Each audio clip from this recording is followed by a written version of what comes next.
Hello students, आज के इस सेशन में आपका स्वागत है। बच्चों, अभी तक हम समतल दर्पण, उससे बने प्रतिबिंब, समतल दर्पण से बने प्रतिबिंबों की विशेषताएं और पार्श्व परावर्तन जैसी अवधारणाओं पर चर्चा कर चुके हैं।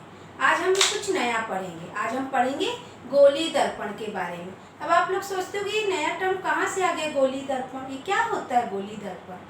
सामान्य सी बात है, गोले से बना होगा, किसी खोखले गोले से बनेगा तो गोली दर्पण कहलाएगा। जैसे जब समतल सतह से जब हम दर्पण बनाते हैं तो समतल दर्पण कहलाता है, लेकिन जब हम किसी गोले से काटकर दर्पण बनाएंगे तो गोली दर्पण कहलाएंगे। इस टाइप से होते हैं ये, है ना। जैसे समझ लीजिए हमारे सबके घर में चम्मच होती ना, जब एकदम नया चम्मच होता है, एकदम चमकदार शाइनिंग, तो हम उसमें देखते हैं तो दो सतहें दिखती हैं। एक चम्मच जिसे हम सर्व करते हैं, सामान लेते हैं, सब्जी दाल, थोड़ा गहरा होता है, वो ये गहरी सतह होती है, और एक उठी हुई सतह होती है। ऐसे ही गोली दर्पण होते हैं, उनमें भी दो सतह होती है।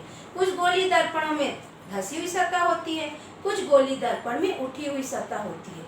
अगर कभी आपको एक रूम में ले जाया जाए और वहाँ पे दर्पण टांग दिए जाएं और बोला जाए आपको छूना नहीं है, लेकिन आपको बताना है इसमें कौन सा दर्पण कौन सा दर्पण समतल है, कौन सा उत्तल है, कौन सा अवतल है, तब ये बहुत काम आता है। अभी तुम छू के बता देंगे ये धसा हुआ है, हम आपको बताएंगे तो आप जान जाओगे धसा हुआ सतह वाला दर्पण कौन सा होता है, उठा हुआ सतह वाला दर्पण कौन सा होता है। तब हमको उनमें बनने वाले प्रतिबिंबों को देखना पड़ता है, तभी हम उसमें अपने प्रतिबिंबों को देखकर बता पाते हैं कौन सा दर्पण समतल है, कौन सा उत्तल है, कौन सा अवतल है। हम बच्चों अच्छे से जानते हैं समतल दर्पण जो होते हैं, हम पढ़ चुके हैं कि समतल दर्पण वस्तु का, किसी भी व्यक्ति का, वस्तु का एक समान साइज का, एक समान आकार का प्रतिबिंब बनाते हैं। जैसा व्यक्ति होता है जिस रूप रंग का, वैसे ही समतल दर्पण में प्रतिबिंब बनता है। हम दर्पण से चाहे दूर जाएं चाहे पास जाएं, लेकिन समतल दर्पण पे बना प्रतिबिंब का आकार कभी नहीं बदलता, ना वो छोटा होता ना बड़ा होता। बस इतना जरूर होता है कि जब हम दर्पण से दूर जाते हैं तो जो हमको दर्पण पर वर्चुअल इमेज, काल्पनिक इमेज, आभासी प्रतिबिंब प्राप्त होता है, उतना ही दर्पण के पीछे होता है। और जब हम नजदीक आते हैं तो नजदीक हो जाता है, जैसे हमने इसमें पढ़ा था, है ना। जब हम दूर जाते हैं तो देखिए सतह पर जो प्रतिबिंब बनता है दूर बनता है। जब हम पास लाते हैं वस्तु को तो दर्पण की सतह पर बना प्रतिबिंब पास दिखता है। सब हम प्रैक्टिकल के थ्रू भी, गतिविधि के द्वारा भी आपको बता चुके हैं। आज हमको पढ़ना है गोली दर्पण क्या होते हैं। तो सबसे पहले हम पढ़ेंगे कि गोली दर्पण बनते कैसे हैं। तो गोली दर्पण बनाने के लिए हम एक खोखला गोला लेते हैं कांच का, क्योंकि दर्पण हमेशा किसी पारदर्शी पदार्थ से बनता है, और पारदर्शी पदार्थ की किसी एक सतह पर हमको क्या करना पड़ता है, पॉलिश, पेंट करना पड़ता है। ज़्यादा चमकदार बनाने के लिए हमको उसमें चांदी की पहले परत चढ़ानी पड़ती, पतली। क्यों? क्योंकि चांदी बहुत अच्छी परावर्तक धातु है। ये भी मैंने आप लोग को बताया है कि जो वस्तुएं होती हैं कुछ अवशोषित करती हैं और परावर्तित करती हैं प्रकाश को। जो वस्तुएं ज़्यादा अवशोषित करती हैं वो बुरी परावर्तक होती हैं, और जो बहुत कम अवशोषित करती हैं वो अच्छी परावर्तक होती है ना, उनकी सतह अच्छी परावर्तक होती है। तो जो चांदी है वो बहुत कम अवशोषित करती है और बहुत ज़्यादा परावर्तित करती है प्रकाश की किरणों को, इसलिए वो बहुत अच्छी परावर्तक धातु कहलाती है। इसीलिए उसी की हम पॉलिश करते हैं, उसको सुरक्षित करने के लिए उसके ऊपर पेंट कर देते हैं कि उसकी सतह खराब ना हो। तो अब हम सबसे पहले पढ़ेंगे हम गोली दर्पण कैसे बना सकते हैं। मान लीजिए हमने खोखला गोला लिया, ठीक है। ये गोला, खोखला गोला जो गोल गेंद जैसा होता है ना, हम उसका आरेख चित्र इस टाइप से बनाएंगे। अब मान लीजिए हम उसके एक सतह को काट कर अलग कर दिए। जब हम ऐसे काट के अलग करेंगे तो हमको कुछ इस टाइप की रचना प्राप्त होगी, है ना। इस टाइप की रचना हमको, अगर हम किसी गोले से ऐसे काटेंगे तो ऐसी सतह हमको प्राप्त होगी। अब इसमें एक ये सतह धंसी हुई है और एक सतह उठी हुई है। अब हमको इसमें पॉलिश करना है। जैसे हमको ऐसी प्राप्त हुई, या तो हम इस सतह पर पॉलिश करेंगे या हम इस सतह पर पॉलिश करेंगे। जब हम इस सतह पर पॉलिश करते हैं, अंदर वाली सतह पर, धंसी हुई सतह पर, तो परावर्तक सतह क्या बनेगी, ये उठी हुई, है ना, इस टाइप की। ये देखिए धंसी हुई सतह पर हमने पॉलिश की है, पेंट किया है, तो ऊपर की सतह, उठी हुई जो सतह है वो क्या हो गई, परावर्तक सतह हो गई। तो प्रकाश की किरणें यहाँ पड़ेंगी, यहाँ से परावर्तित होंगी। तो इसको याद कैसे करेंगे? उठी हुई सतह परावर्तक सतह। तो उ शब्द को आप पकड़िए, उ से उत्तल दर्पण। ऐसे दर्पण को हम क्या बोलेंगे? उत्तल दर्पण। जिनकी उठी हुई सतह परावर्तक होगी और धसी हुई सतह में हम पेंट करेंगे। अब दूसरा क्या होगा? जैसे ये वाला है ना, ये परावर्तक, ये धसा हुआ, इसमें हमने वार्निश की है। अब दूसरा टाइप का क्या होगा? जब हम इस उठी हुई सतह पर पॉलिश कर दें, पेंट कर दें, तो इस धसी हुई सतह को हम परावर्तक सतह बोलेंगे। प्रकाश की किरणें यहाँ पड़ेंगी, यहीं से परावर्तित होंगी, इस टाइप का। तो ये धसी हुई सतह है ना, तो अवतल, इसको क्या बोलते हैं? अवतल दर्पण। तो अव यानी धसी हुई सतह। इंग्लिश में, अंग्रेजी में ऐसे दर्पण को बोलते हैं कनकेव मिरर। क्या बोलते हैं? Concave mirror. और केव यानी क्या होता है बच्चों? गुफा। गुफा जहाँ घुस के ऐसे जाते हैं ना, घुसी हुई सतह होती है। तो इस शब्द से भी आप याद कर सकते हैं। ऊ से उठी हुई यानी उत्तल दर्पण, अवतल दर्पण मतलब अव, धसी हुई सतह, ऐसे दर्पण को अवतल दर्पण बोलते हैं। अब ये जब पॉलिश इनकी अलग हो गई, धसी हुई उठी हुई, तो हम जानते हैं इनसे परावर्तन भी अलग टाइप का होगा। तो ये जो धसी हुई सतह, उठी हुई सतह का व्यवहार प्रकाश की किरणों के साथ कैसा होता है, इसको हम बताते हैं। साथ में हम समतल दर्पण से प्रकाश की किरणों का व्यवहार इन दोनों के साथ तुलना करते हुए आपको बताते हैं। अब हम दर्पणों के, तीनों प्रकार के दर्पणों के बिहेवियर के बारे में पढ़ेंगे कि प्रकाश की किरणों के साथ इनका बिहेवियर कैसा होता है। सबसे पहले हम समतल दर्पण के हम पढ़ चुके हैं, बस हमको थोड़ा रिकॉल करना है ताकि हम इसे टैली कर सकें, इनसे कंपेयर कर सकें, इनका व्यवहार क्यों अलग है।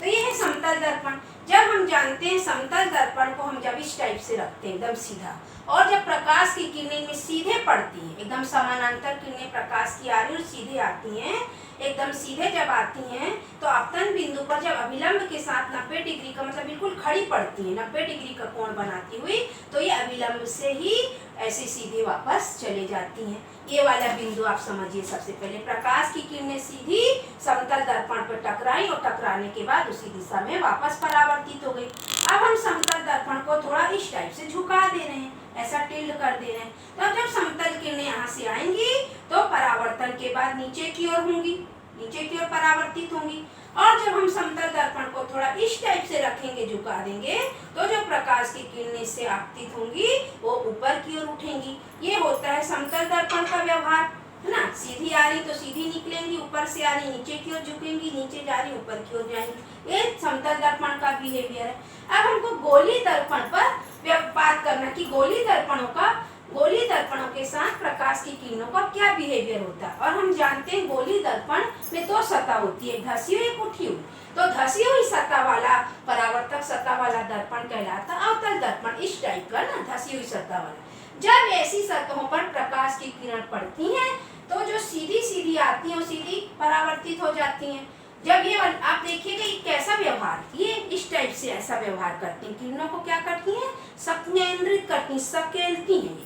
तो जब इधर से प्रकाश की किरणें इनके, ये जो अक्ष इसका पूरा, ये एम और एन या ए बी जो भी बोलिए, ये जो परावर्तक सतह है ऊपर की तरफ आ रही है तो ये नीचे झुकेंगी, और नीचे जो परावर्तित किरणें नीचे बिंदु पर, नीचे सतह के नीचे और आ रही हैं वो ऊपर की ओर जाएंगी। और जब हम इनको मिलाने का प्रयास करेंगे दोनों को, तो ये कहीं ना कहीं किसी बिंदु पर मिलेंगी। जब हम ये नियम पढ़ेंगे तो हम बताएंगे एक्चुअली किस बिंदु पर मिलती हैं। ये हो गया अवतल दर्पण का बिहेवियर। अब हमको पढ़ना उत्तल दर्पण। उत्तल दर्पण मतलब जो परावर्तक सतह उठी हुई है। अब आप जान रहे हैं, देखिए ऐसी सतह है ना, ये ऐसी, तो ये क्या करेंगी? प्रकाश की किरणों को ये फैलाएंगी, ये सकेलेंगी नहीं, ये क्या करेंगी? प्रकाश की किरणों को बिखेरेंगी। तो उत्तल दर्पण पर जब बिल्कुल बीच में आ रही किरण मुख्य अक्ष के समानांतर थे वैसे ही चले जाती हैं। ऊपर की ओर जो किरणें आ रही हैं, ये जो इनका परावर्तक सतह का ऊपरी बिंदु है, तो और ऊपर की ओर फैल जाती हैं, और नीचे की ओर आने वाली प्रकाश की किरणें नीचे की ओर परावर्तित हो जाती हैं। तो अवतल दर्पण परावर्तित किरणों को संकेंद्रित करते हैं एक बिंदु पर, और उत्तल दर्पण परावर्तित किरणों को बिखेरते हैं। अब आप सोचिए, जब ये किरणों को बिखेर देते हैं तो क्या हमको इस तरफ प्रतिबिंब प्राप्त हो सकता है? हमको कल्पना में जैसे समतल दर्पण में अंदर की ओर मलता, वैसे ही हमको यहाँ पे इसको कल्पना करके इनको मिलाना पड़ेगा, इसीलिए इनका व्यवहार अलग हो जाता है। ये हम अभी आपको बताएंगे आभासी और वर्चुअल और वास्तविक रियल प्रतिबिंबों के बारे में, तब आप और अच्छे से। बच्चों, अब हम गोली दर्पणों से संबंधित कुछ मुख्य बिंदुओं पर चर्चा करेंगे, उससे रिलेटेड कुछ टर्म्स हैं।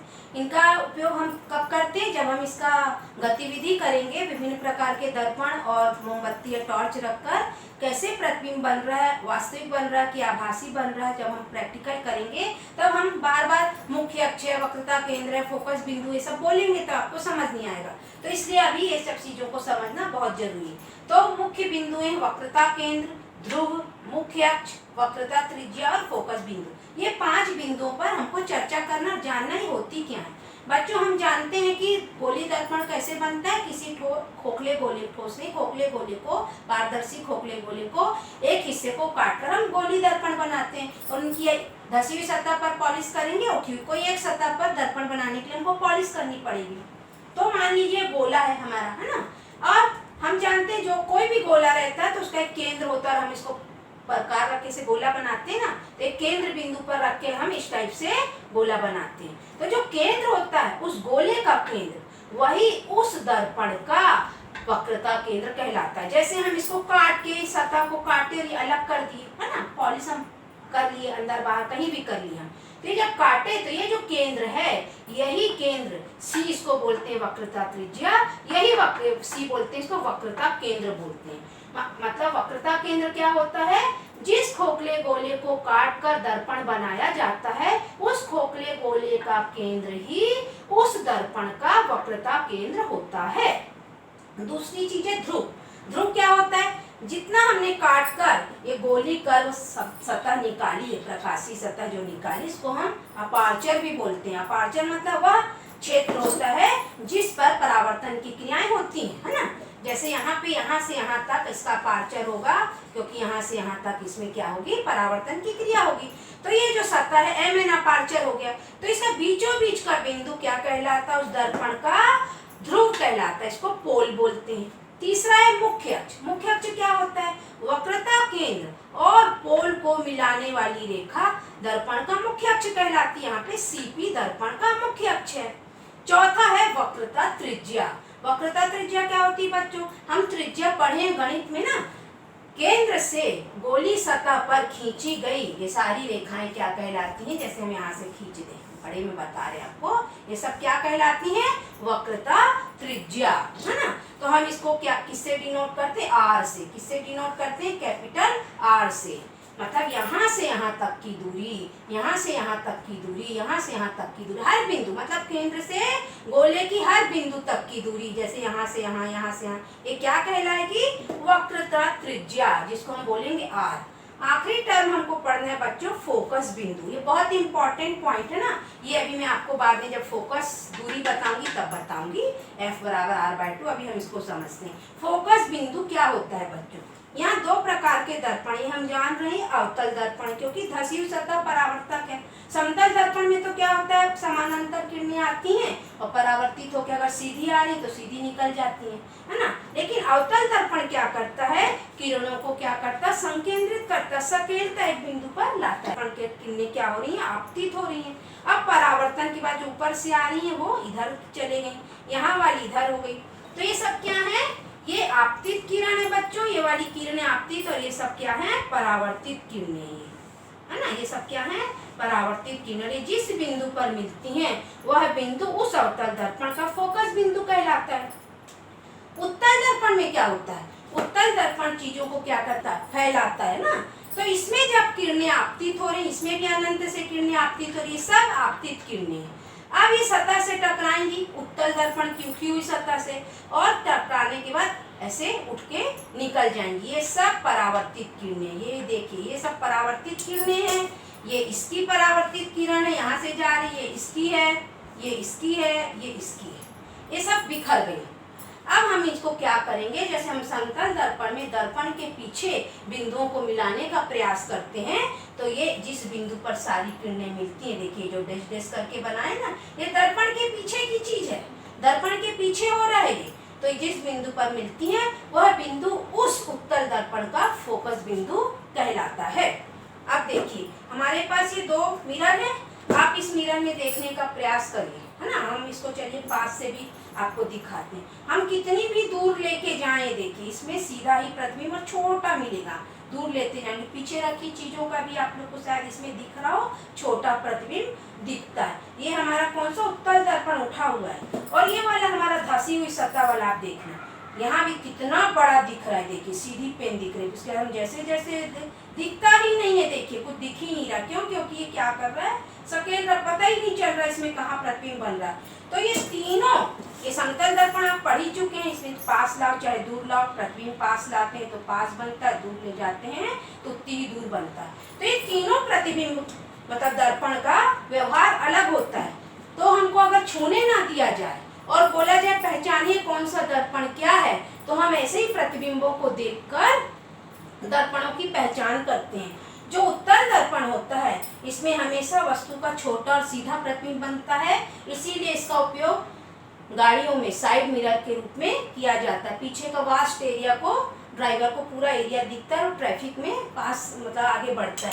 और अवतल दर्पण क्या करता है, जब एकदम हम पास लाते हैं वस्तु को तो खूब बड़ा प्रतिबिंब बनाता है। इसीलिए इसका उपयोग गाड़ियों के हेडलाइट में, स्ट्रीट लाइट में, टॉर्च में, और डॉक्टर लोग, डेंटिस्ट लोग इसका उपयोग करते हैं। मान लो दांत का इलाज करें तो उस जगह को बड़ा करके दिखाने के लिए। अगर हम शेविंग करते हैं तो इस एरिया को बड़ा करके दिखाता है। एकदम पास लाओगे तो इसमें बड़ा प्रतिबिंब बनता है ना। तो और ये देखिएगा पास लाने पर इसका बड़ा प्रतिबिंब सिर्फ एक ही कंडीशन में बनता है, और ये आभासी है। ये भी समतल दर्पण के जैसे व्यवहार कर रहा है। देखिए बच्चों, दर्पण के सतह पर बन रहा है, यहाँ किसी पर्दे पर नहीं बन रहा। ये हम आपको गतिविधि कर कर बताएंगे। उम्मीद है बच्चों आज का कंटेंट आप लोग बहुत इंजॉय किए होंगे। फिर भी अगर कोई डाउट हो, कुछ पॉइंट समझ नहीं आए हो, तो आप कमेंट बॉक्स में कमेंट करके पूछिएगा। अगले सेशन में हम इसकी गतिविधि करेंगे।